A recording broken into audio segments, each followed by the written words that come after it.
장이 끝나도 투자는 끝나지 않는다. 안녕하세요. 어예진의 방과후 목돈연구소 어예진입니다. 2월 5일 목요일, 오늘 우리 시장 전날 미국발 기술주 급락에 영향을 받은 하루였습니다. 코스피 지수 3.8%, 200포인트 넘게 폭락하면서 5,160선까지 다시 내려왔습니다. 외국인이 5조 원, 기관이 2조 원 규모로 주식을 내다 팔았는데요. 외국인의 1일 순매도 규모 중에는 역대 최대라고 합니다.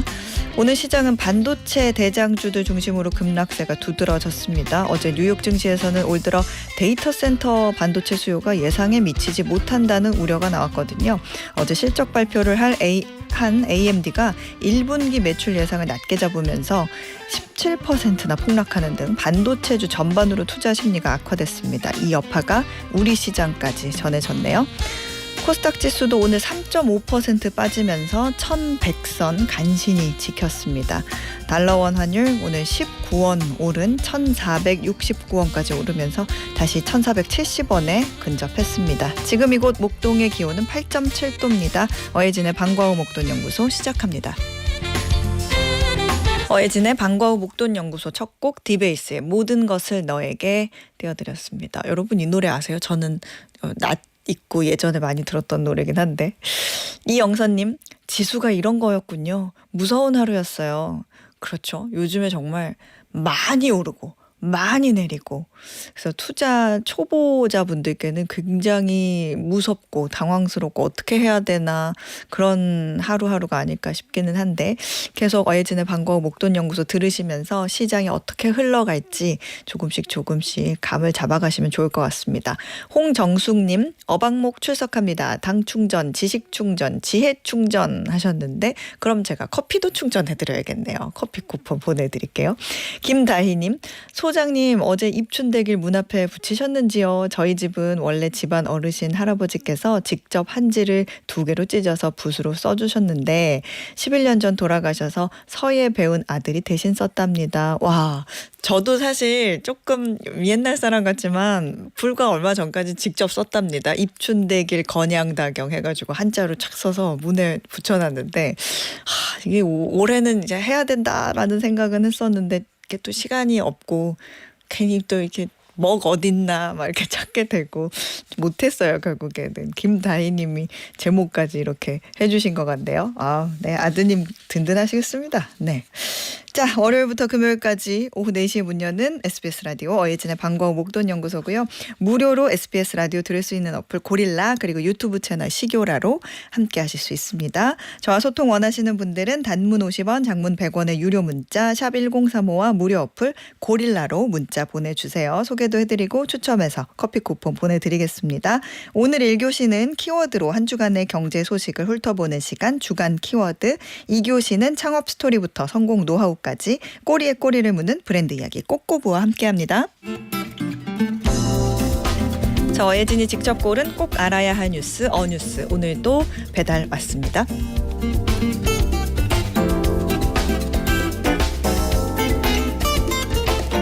인류가 핵 전쟁을 막기 위해 걸어둔 마지막 안전장치가 오늘부로 사라졌습니다. 미국과 러시아가 서로 핵무기를 얼마까지 가질 수 있는지 정해놓은 약속 뉴스타트 협정이 2월 5일부로 공식 종료된 건데요. 뉴스타트는 미국과 러시아가 우리 서로 핵탄두는 딱 1,550개까지만 실전 배치하고 그 이상은 만들지 말자, 또 서로 몰래 만드는지 1년에 몇 번씩 가서 검사도 하고 정보도 공개하자는 약속입니다.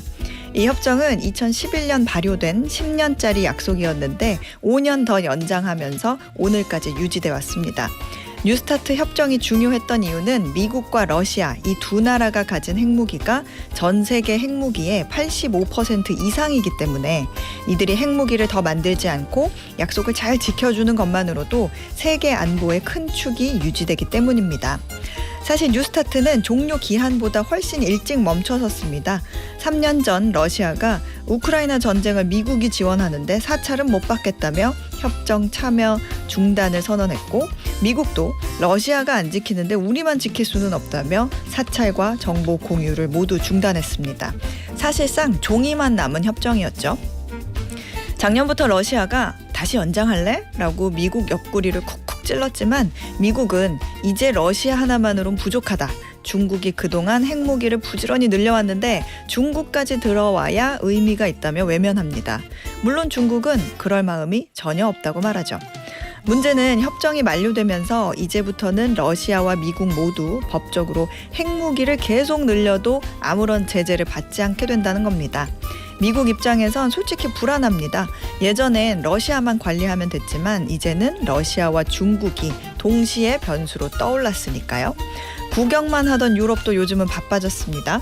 그동안 미국의 해구산 아래서 비를 피했지만 이제는 미국이 우리를 지켜줄 여유가 없다. 미국만 믿고 가기엔 러시아가 너무 위협적이라고 생각하기 시작했습니다. 그래서 최근 유럽에서도 영국과 프랑스가 가진 핵 전력을 유럽 차원에서 함께 활용하자는 고민이 나옵니다. 뉴스타트의 종료는 단순한 협정 만료가 아니라 앞으로 누가 어떻게 핵을 책임질 것인가에 대한 답변을 할 장치가 없어졌다는 의미이기도 합니다. 전 세계 핵무기 개발이 경쟁에 치닫을 수도 있다는 불안의 시대가 다가오는 걸까요? 이상 어뉴스였습니다.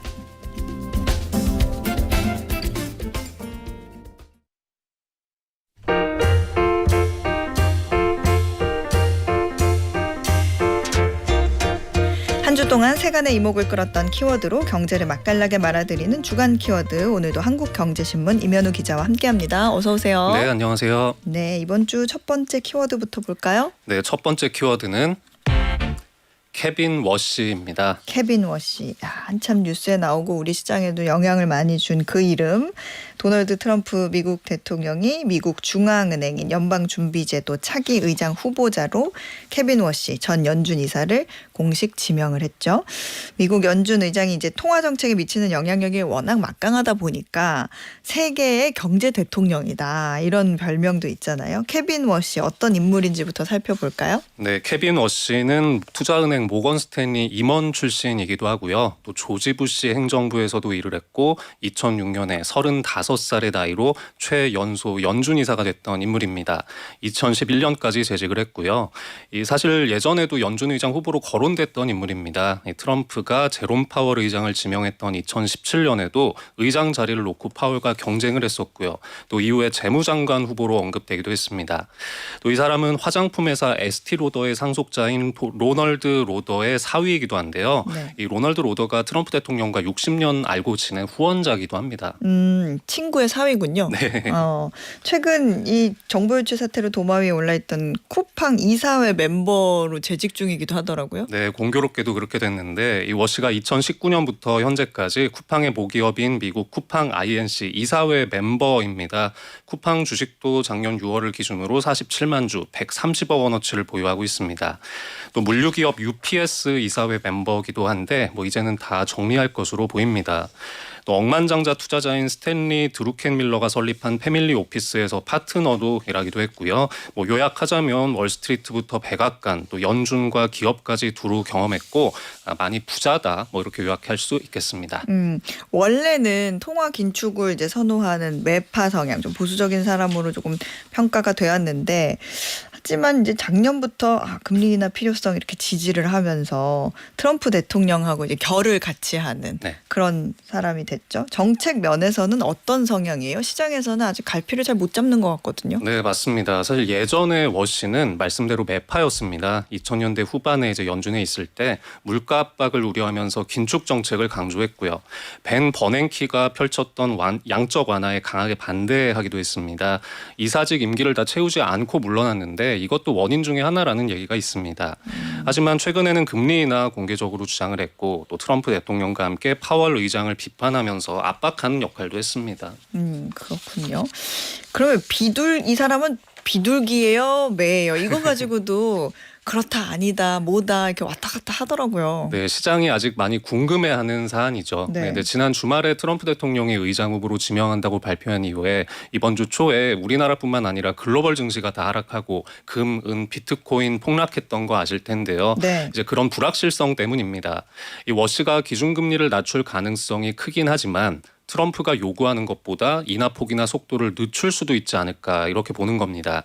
특히 시장에서는 워시가 연준이 시장의 국채 등등을 직접 매입하는 방식으로 돈을 푸는데 부정적이었다는 점에서 금리를 내리더라도 이런 방식으로 푼 돈은 또 걷어들이지 않겠느냐. 그래서 이 12월에 파월이 중단했던 자산 축소가 재개될 가능성에도 주목하고 있습니다.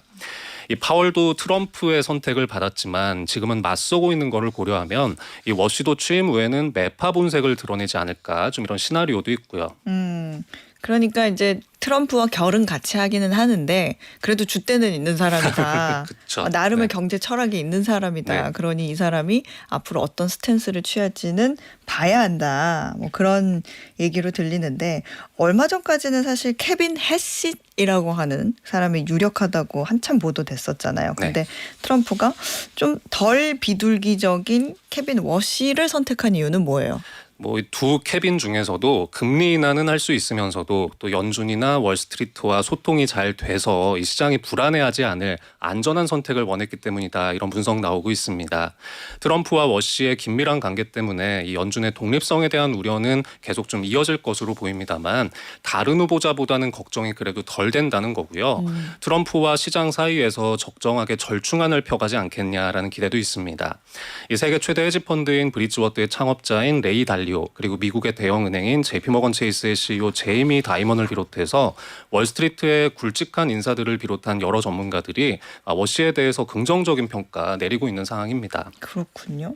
좀 이 사람이 뭐 어박목에서도 몇 번 말씀드렸지만 조금 사고가 교과서에만 집착하지 않고 좀 열린 사고를 갖고 있는 사람이더라고요. 뭐 인플레 상승도 일시적일 거다. 왜냐하면 AI를 통해서 생산성이 향상되고 있으니까 그런 부분들이 인플레 둔화를 좀 견인을 할 수가 있다. 이런 얘기도 하더라고요.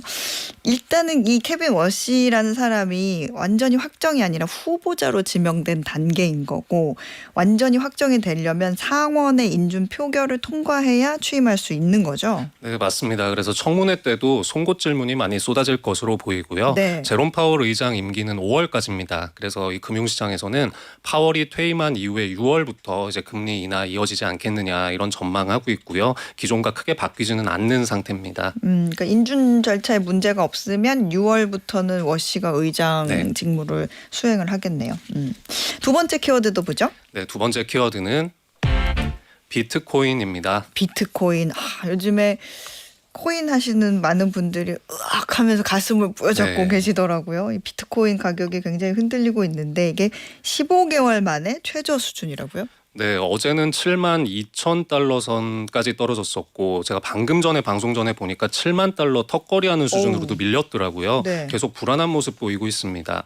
이 비트코인은 트럼프 당선을 전후로 해서 한번 확 올랐었죠. 이제 코인 대통령이 되겠다라고 공약했기 때문인데 현재는 트럼프 당선 이후에 상승분을 전부 반납한 상태입니다.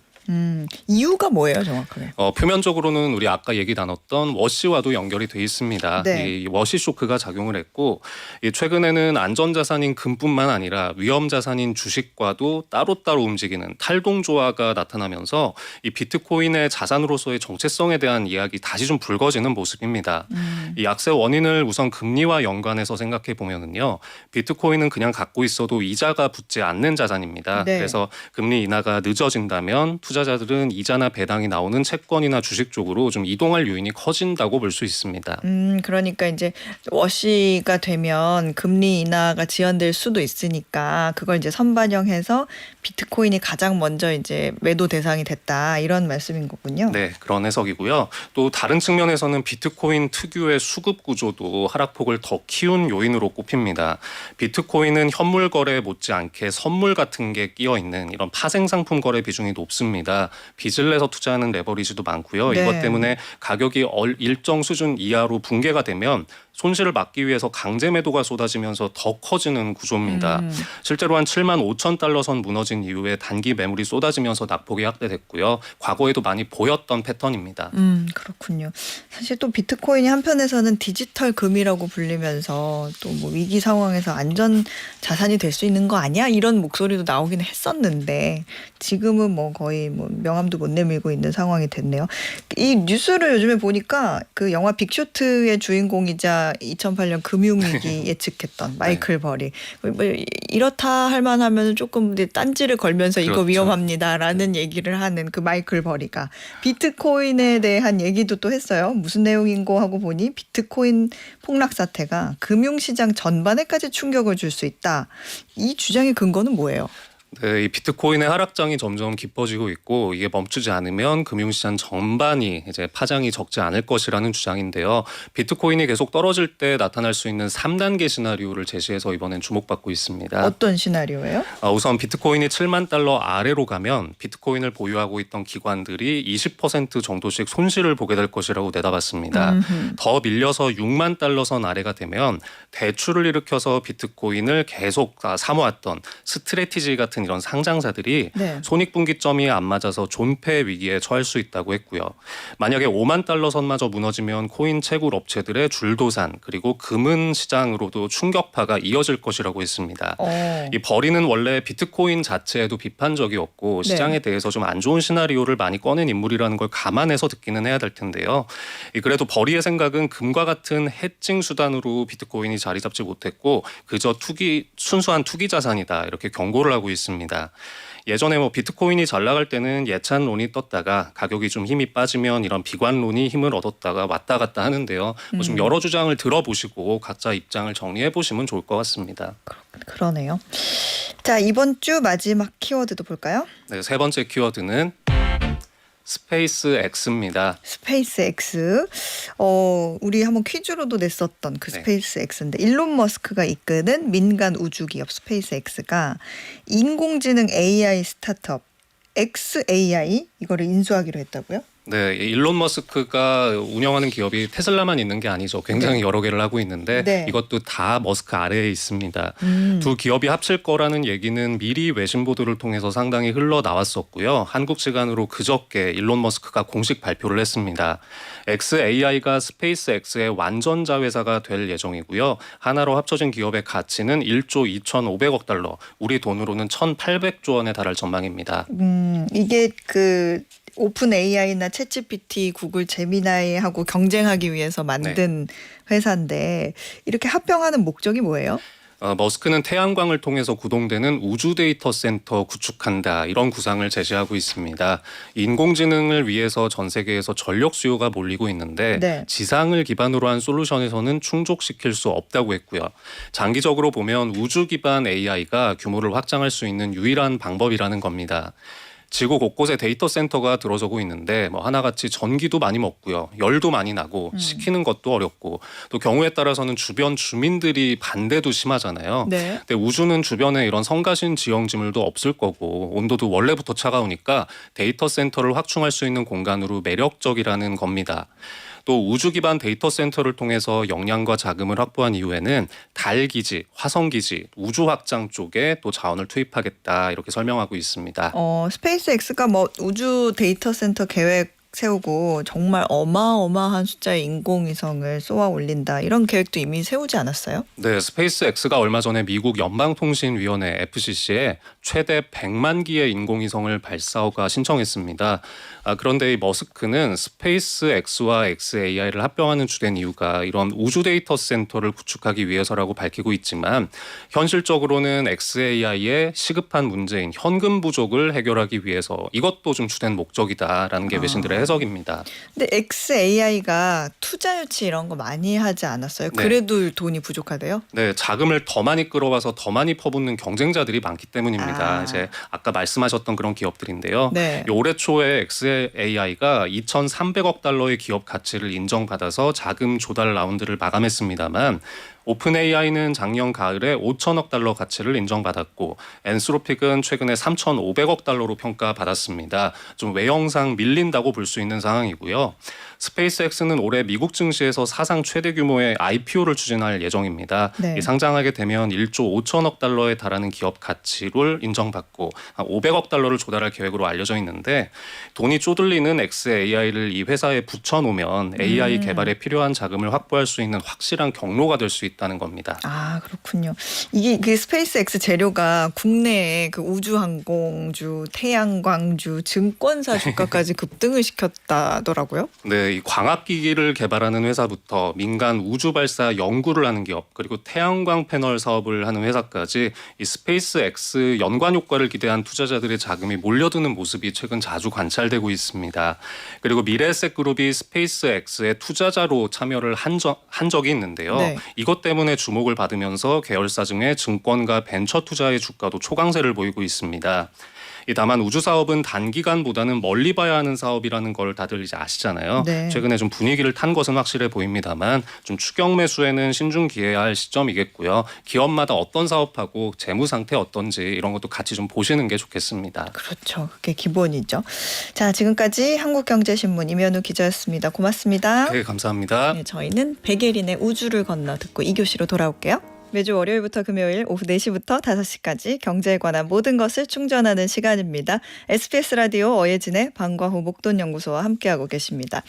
박유하님께서 소장님 이야기 듣다 보면 우리 동네 옆집에 사는 분 같아 좋더라고요. 소소한 일상생활이 우리랑 같아서요. 뭐 사람 사는 거 다 똑같죠. 뭐 박유하님께서 물론 그럴 수 있어요. 제가 뭐 이슬만 먹고 살겠지 이렇게 생각하실 수도 있지만 뭐 다른 이슬만 먹고 살 수도 있잖아요. 뭐 다 똑같습니다. 사람 사는 거. 저도 사실 여러분들이 보내주신 문자 보면서 나랑 똑같은 생각하고 계시는 분이 있네. 나랑 같은 고민하시는 분들이 있네. 이렇게 생각하면서 저도 위안을 얻습니다. 네. 7619님 지식도 주고 퀴즈도 풀고 간식 쿠폰도 주는 어방목 최고예요. 똑순이로 만들어주셔서 감사해요. 오늘도 열심히 청취 이렇게 보내주셨네요. 그러네요. 우리가 지식도 드리고 퀴즈도 풀면서 선물도 드리고 너무 여러모로 너무 좋죠. 네, 저희도 사실 여러분들의 관심과 애정과 사랑을 듬뿍듬뿍 받고 있지 않습니까? 서로 주거니 받거니. 너무 아름다운 방송이네요. 한명숙님, 오늘은 결혼 35주년입니다. 남편도 긴장이 풀렸는지 모르는 눈치입니다. 35주년이면은 긴장이 풀린 지가 굉장히 오래됐을 것 같은데 옆에서 추동훈 기자님이 한숨을 푹 쉬고 계십니다. 모르시는 눈치. 저녁에 맛있는 수육 해놓고 기다려야겠어요 하셨습니다. 맛있는 수육이구나만 하실 수도 있을 것 같아요. 네, 그냥 이렇게 알려주세요. 네, 자 오늘의 퀴즈 풀고 한명숙님 결혼 35주년 정말 축하드립니다. 자 오늘의 퀴즈 풀고 2교시로 넘어가 보겠습니다. 글로벌 빅테크 기업 애플의 창업주 이 사람이 생전에 남긴 수표 한 장이 무려 35억 원이 넘는 금액에 팔려 화제입니다. 애플이 만든 최초의 은행 계좌에서 발행된 1호 수표가 경매에 나왔고 무려 240만 9천 달러에 낙찰이 됐는데요. 낙찰자는 공개되지 않았지만 애플의 역사를 사랑하는 열렬한 팬으로 알려졌습니다. 여기서 퀴즈입니다. 미국 기업 애플의 창업자로 아이폰이라는 혁신을 세상에 내놓았으며 생전 검은색 목폴라에 청바지 차림으로 유명했던 이 사람은 누구일까요? 보기 있습니다. 1번 월트 디즈니, 2번 헨리 포드, 3번 스티브 잡스. 네, 정답 아시는 분들은 단문 50원, 장문 100원의 유료 문자 샵 1035나 무료 어플 고릴라로 보내주세요. 당첨되신 분들 중에 추첨해서 편의점 상품권 보내드리겠습니다.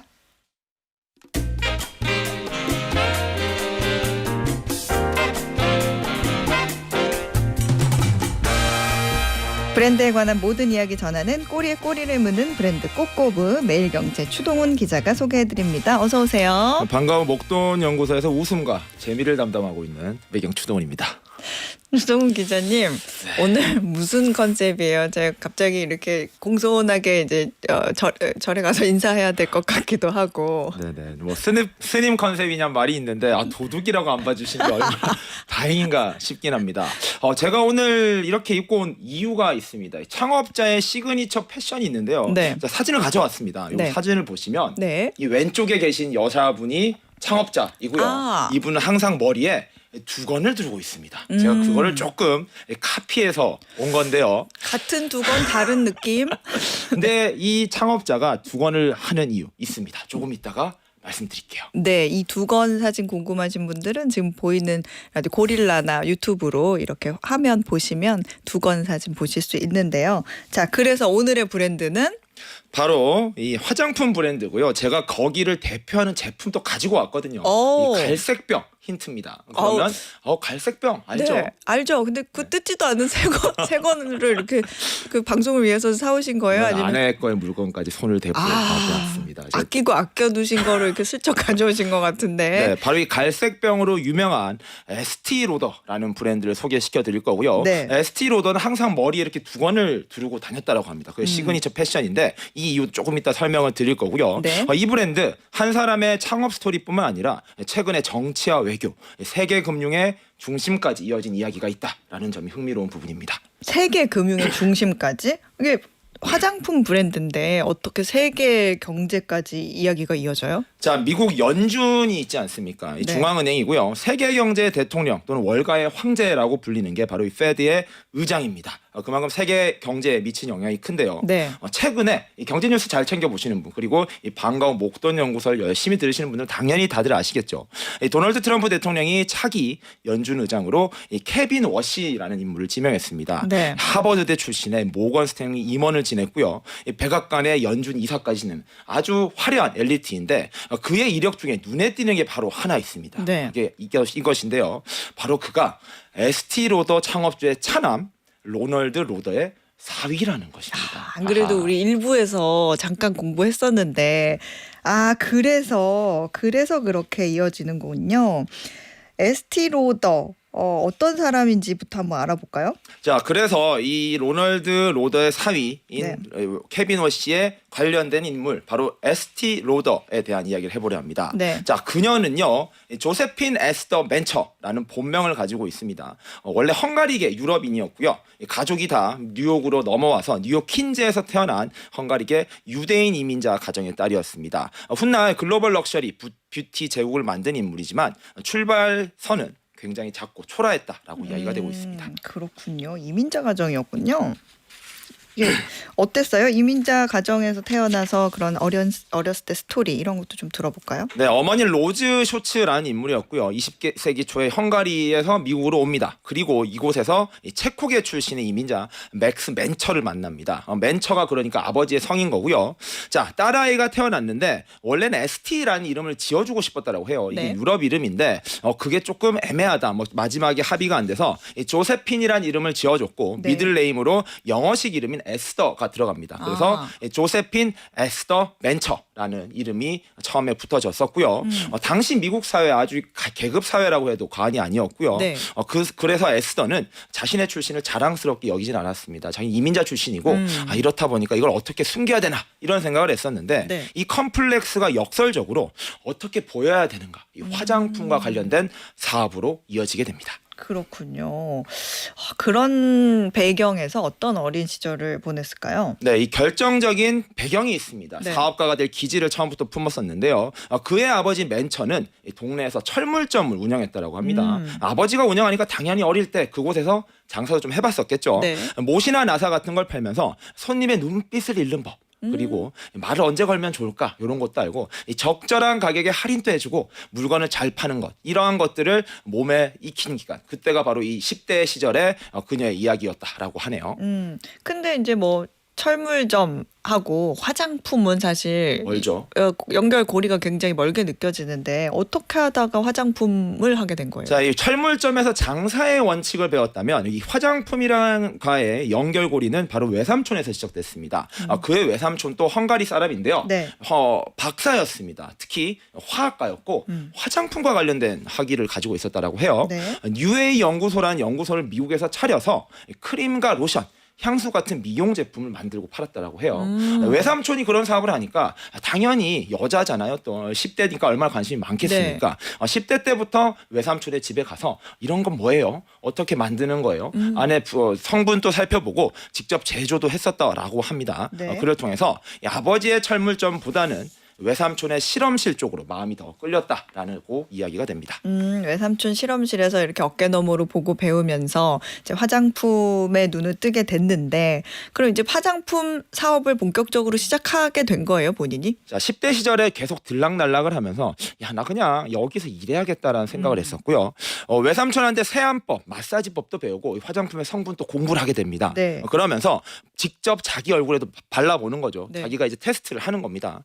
그런 식으로 화장품에 대한 이해도가 높아졌고 그 다음에 주변의 친구들한테 야, 이 화장품 우리 외삼촌이 만든 건데 한번 써볼래? 이렇게 처음엔 좀 나눠도 주고요. 이 괜찮다라고 하면서 약간 판매도 했다라고 합니다. 크림 이름을 슈퍼 리치 올 퍼포스 크림이라고 이름도 붙여서 팔았었고 네. 이때부터 이 제품을 만들고 브랜딩을 하고 이런 것들을 알게 된 것이고요. 그 사이 이제 20대가 됐었고 결혼도 하게 됩니다. 네. 1930년에 에스더는 의류업을 하던 조셉 라우더라는 사람을 만났습니다. 아, 이제 비슷한 이름이 나오기 시작하는 라우더입니다. 것 같아요. 러우더는 아니에요. 네. 그래서 그녀의 성도 바뀌죠. 미국이니까요. 그래서 조셉 에스더 라우더라는 이름을 갖게 됩니다. 네네. 아직도 ST가 안 보이고 라우더가 안 보여요. 네네. 이 이야기도 조금 이따 나오는데 그렇게 그녀는 남편 라우더와 함께 첫째 아이를 낳았었고 1942년도에 둘째 아들을 낳습니다. 로널드 라우더. 이 사람이 바로 이 연준 의장의 장인어른이 되는 거죠. 그렇게. 그렇군요. 자, 그러면 어쨌든 화장품 사업을 시작했는데 친구들에게도 이것 좀 써봐 하면서 약간 느낌이 이제 방문 판매 같은 느낌인데 어떤 식으로 홍보를 하면서 장사를 시작하나요? 자, 브랜드 탄생 이야기가 이어집니다. 앞서 말씀드리듯 처음에는 외삼촌과 같이 좀 했었는데 네. 결혼하고 아기 낳고 음. 경단이 되잖아요. 네. 좀 힘들었습니다. 그 사이에 화장품에 대한 관심은 있었고 본인은 계속 썼어요. 다만 장사를 못했을 뿐입니다. 그러던 중에 본인이 다니던 미용실, 이 하우스 오브 애쉬 블론즈라는 가게가 있었습니다. 네. 그리고 미용실 주인이 있었는데 플로렌스 모리스라는 미용실 주인이 에스더의 피부를 보더니요. 어머, 손님 피부는 왜 이렇게 좋으세요? 어머, 자기 뭐 발랐어? 뭐 막 이렇게 되는 거예요. 표현이겠네요. 어허. 그렇게 한 거예요. 뭐 그냥 해주는 말이겠지라고 생각할 수도 있잖아요. 그런데 에스티 로더는 이거 한번 해야겠다라는 생각이 듭니다. 이거 제가 요 화장품을 써서 이래요라고 말하면서 아하. 이거 한번 써볼래요라고 한 겁니다. 그래서 4가지 크림을 추려서 갖다 줬습니다. 네. 미용실 주인 써보더니 원더풀을 한 거예요. 어. 진짜 성능이 좋네라고 하면서 마침 모리스가 새로운 미용실을 열 예정이었다라고 해요. 네. 그래서 그쪽 한 켠에 내가 공간을 만들어 줄 테니까 여기서 팔아볼래라고 이야기를 한 겁니다. 그러면서 사업을 시작하게 됐고요. 1946년 그녀는 되겠다라는 생각이 든 거예요. 네. 그러면서 남편과 함께 자신의 이름을 건 회사를 세웠습니다. 처음에는 제품이 4가지 뿐이었고요. 변변한 공장도 없어서 주방에서 만들었다라고 하는데 이게 바로 에스티 로더의 시작이라고 보시면 될 것 같아요. 그러면은 이름이 정확히 에스티 로더가 된 게 이때부터였던 거예요? 이게 재미있습니다. 앞서 네. 말씀드린 대로 이 사람의 이름은요. 에스더 라우더입니다. 네. 이게 에스더 라우더인데 그런 브랜드 이름이 에스더 라우더가 돼야 되잖아요. 근데 에스티 로더는 생각을 해봤습니다. 이게 어쨌든 화장품이잖아요. 네. 고급의 이미지가 있으면 좋잖아요. 음. 그래서 본인은 헝가리, 유럽에서 오지 않았습니까? 에스더 라우더를 유럽식으로 발음을 해보자는 겁니다. 에스더의 원래 유럽식 발음이 ST예요. ST고요. 라우더도 유럽식으로 발음하면 로더가 되는 겁니다. 그래서 이 프랑스 느낌을 나게 하는 게 목적이었다고 합니다. 그래서 에스더 라우더라는 본인의 이름은 에스티 로더라고 하는 자신의 이름으로 자신의 이름의 유럽식 발음으로 바꿔서 사업이 시작된 것입니다. 그렇군요. 사실 근데 이렇게 미용실에서 화장품 팔고 어머 자기 이거 뭐 바른 거야 하는 거는 우리 동네에도 이렇게 가끔 이런 식으로 물건 팔고 홍보하시는 분들이 가끔 있는데 정겨운 모습인데 그렇죠. 그 당시에도 있었네요. 근데 이게 우리식으로 따지면 방문 판매인 것이고요. 네. 여기에선 정확하게 직접 판매인 겁니다. 자, 제가 지금 2권을 입은 이유 지금 말씀드리는 건데요. 네. 그녀는 항상 이 머플러를 머리에 맸습니다. 사업을 성공하고 위대한 경영자가 됐을 때도 그랬었는데 이유가 있습니다. 나는 현장에서 일을 하는 사람이다라는 것을 이 머플러를 통해서 보여줬다라고 하고요. 네. 그녀는 항상 손님들에게 이 화장을 직접 발라주고요. 테스트를 직접 해줬다라고 합니다. 그만큼 나는 현장형 CEO다. 나는 세일즈맨이다라고 기억되길 바랬었고요.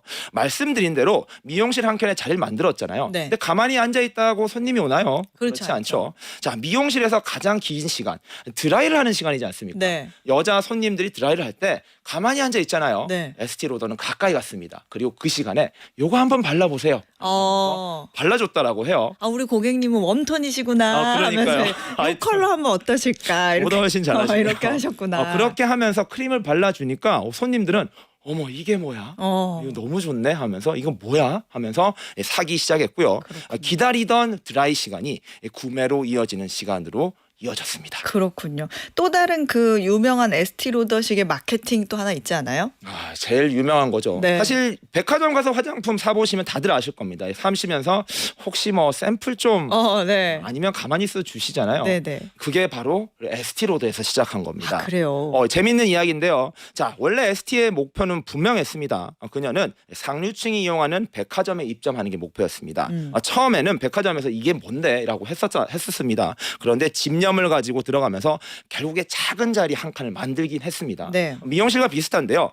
그런데 역시 마찬가지죠. 백화점에 자리 있다고 손님 오나요? 그렇지 않았던 겁니다. 그래서 고민을 했었는데 그녀의 선택은 직접 홍보를 하는 것이었습니다.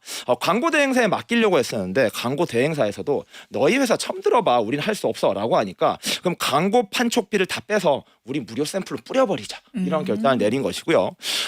고급 집안 사람들이 오는 자선 행사에서 그녀는 립스틱을 80개를 무료로 배포했다라고 합니다. 근데 이 껍데기에다가 금속으로 했다라고 해요. 네. 그러니까 이게 너무 예쁘니까 야 이게 어디 거야? 에스티로더 거래.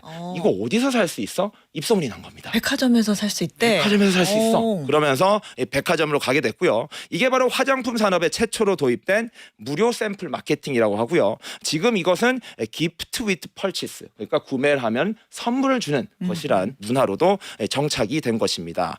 결국에 부유한 여성들을 입맛을 차지할 수 있었던 것은 그녀의 마케팅 역량이다라고 이야기가 되고 있습니다. 그렇군요. 사실 에스티로더 하면 오늘 추 기자님이 가지고 오셨던 갈색병 저 화장품이 가장 유명하고 많이 알려져 있는데 회사를 키운 결정적인 히트 상품이라고 해야 되나? 그게 그 갈색병이에요? 아니면 따로 있어요? 이거는 지금은 최고의 히트 상품이지만요. 네. 이 이전에 에스티로더를 세계적인 화장품 브랜드로 만들어준 제품이 있습니다. 그게 바로 유스 듀라는 제품인데요. 네. 아시는 분은 아실 겁니다. 이게 향수예요.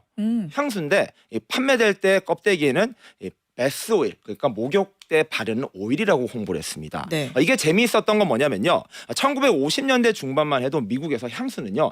약간 성적인 매력을 위한 용도라고 이해가 됐습니다. 화장품 시장에서 지금은 향수 너무 큰 시장이지만 네. 그 당시에는 작았던 것이죠. 감추던 문화를 어떻게 좀 활성화시킬 것인가. 여기서 에스티로더가 아이디어를 낸 겁니다. 이것을 향수라고 홍보하지 않고요.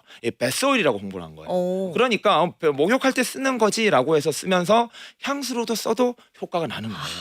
그 제품이 바로 유스두라는 제품이고 이게 향수의 문턱을 낮춰버리고 에스티로더라는 회사가 정말 대단한 회사다. 정말 괜찮은 상품을 가지고 있다라고 알려지면서 대형 사업으로 끌어올린 계기가 된 제품입니다. 그렇군요. 그래도 요즘에는 에스티로더 하면 또 갈색병밖에 생각 안 하는 사람들이 많으니까 그쵸? 이 밤 사이에 회복을 해준다며 맞습니다. 홍보하는. 네, 갈색병 이야기를 안 할 수 없겠죠. 네. 1982년입니다. 또 하나의 아이콘이 출시되는데요. 정식 명칭은 어드밴스드 나이트 리페어, 말씀해 주신 대로 밤 사이에 회복을 하는 제품이라는 것입니다. 특징은 갈색병입니다. 네. 화장품은 사실 예쁘게 화려하게 만드는 게 핵심인데 갈색은 좀 이상하잖아요. 약병 같고. 네, 근데 무슨 그게 갈변을 막으려는 것도 아니고 의도를 뭐지? 한 것입니다. 이게 의약품처럼 보이려고 의도를 한 거예요. 갈색이니까 안에 뭐가 들어있는지 감춰져 있고요. 약처럼 보인다는 것입니다. 그리고 요거 뜯어보면은 네. 스포이드로 돼 있잖아요. 네네. 그것도 약처럼 보이려고 한 거예요.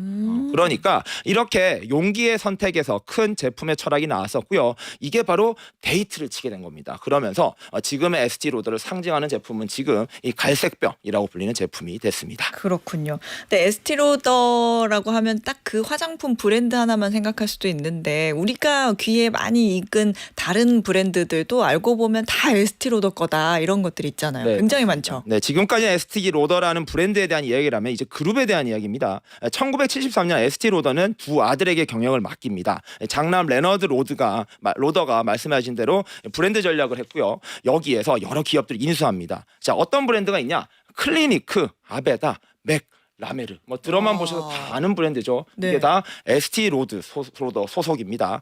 이러한 걸 만들었던 것이 아들 장남이라면 둘째 로널드 로더는 정치 외교 네트워크를 강화합니다. 여러 인맥을 쌓았었고요. 그 과정에서 여러 가지 사업과 관련된 좋은 것들을 했었고 말씀드린 대로 트럼프 대통령에게 우리 사위를 페드 의장으로 해줘라는 압박을 넣은 사람이 바로 이 로널드 로더라는 말까지 있죠. 그렇군요. 에스티로더 얘기 오늘 쭉 들어봤는데 오늘 이야기의 교훈 뭘까요? 자, 에스티 로더 이렇게 말했습니다. 이게 명언인데요. 촌스러운 여성은 없다. 단지 스스로를 꾸미지 않은 사람에 있을 뿐이다. 즉 모든 여성, 모든 사람은 아름답다. 다만 꾸미지 않았다라는 것입니다. 그러니까 꾸미기만 하면 모두가 아름다워질 수 있다. 그게 바로 에스티 로더가 생각한 부분이고요. 그리고 그녀는 나는 성공을 꿈꾼 적이 없다. 다만 할 수 있는 일을 했을 뿐이다 라고 하면서 이 헝가리계 이민자에서 세계 최고의 브랜드로 거듭나는 사람이 된 것입니다. 아름다움이라는 게 어찌 보면은 태도일 수 있다라는 것입니다. 타고난 게 아니라는 거죠. 성공은 그리고 끈기 있는 자들이 가져간다라는 것. 브랜드는 결국 사람이 만든다는 사실. 에스티 로더가 현재 이 미국 경제에까지 영향을 미치고 있는데 그 시작은 이렇게 작았다라는 점 흥미로운 뉴스입니다. 그러네요. 미용실에서 시작한 발로 뛰던 그 세일즈맨이 이렇게까지 화장품 제국을 만들었네요. 지금까지 매일경제신문 추동훈 기자였습니다. 고맙습니다. 네, 감사합니다. 네, 퀴즈 정답 확인해 보겠습니다. 오늘의 퀴즈에서는 애플의 창업자이자 아이폰으로 스마트폰 시대를 연 인물로 생전 검은색 목폴라에 청바지 차림으로 유명했던 사람은 누군지 여쭤봤습니다. 정답은 3번 스티브 잡스입니다. 최근 생전에 남긴 수표 한 장이 무려 35억 원이 넘는 금액에 팔려 화제죠. 정답 보내주신 분들 중에서 오늘 편의점 상품권 받으실 세 분은요. 나도 스티브 잡스처럼 청바지를 즐겨 입어요. 나이가 60이 넘어도요. 라고 보내주신 멋쟁이 2260님. 그리고 집은 서울인데 대전 성심땡에 와서도 어방목 듣고 정답 보냅니다. 해주신 여기서 케이크 사기 정말 힘든데 저도 케이크 선물 한번 받아봤는데 정말 맛있더라고요. 이미정님. 그리고 저 지금 사과 하나를 통째로 들고 한 입 싹 깨물었는데 퀴즈 주제가 애플이라서 신기합니다. 어방목 덕분에 매일 조금씩 똑똑해지는 느낌입니다. 라고 보내주신 예홍주님. 이름도 사과처럼 예쁘신데요. 이렇게 세 분께 편의점 상품권 보내드리겠습니다. 어예진의 방과 후 목돈연구소 오늘 끝곡은요. 왁스의 화장을 고치고 띄워드리면서 저는 물러가겠습니다. 내일도 세상 돌아가는 소식 투자의 기본기 알고 싶다면 오후 4시 어예진의 방과 후 목돈연구소로 놀러오세요.